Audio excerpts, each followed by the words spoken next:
Тия между другото много хубаво се климатизираха тия. Нали? Не са мръднали. Не. Ето и гледам, че излизат в момента. Но те сами си излизат, гледай. Да. Това е защото са климатизирани.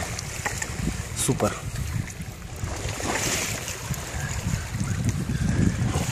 Айде всички. Нема къде ходиш, ще взема после.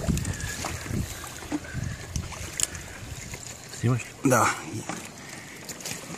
Идеално. А вчера въобще като зарибяхме, въобще не искаха да излезат от кофата. Аз дигавам. Бега се стресирали горките.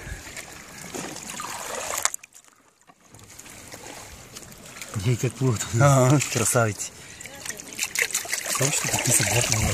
Сомчета аз сме пускали, такива по-големи. Тези розови муцунки са... Тук веднага се укриха в дърветата.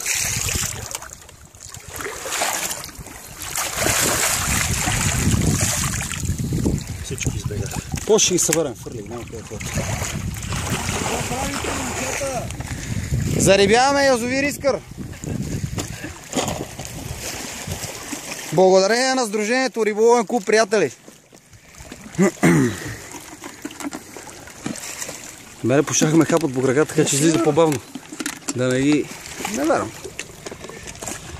Ето и поредната кофа с невероятни бели рибки, които се пускат на язовир Искър, да се възвърне популацията на този красив язовир.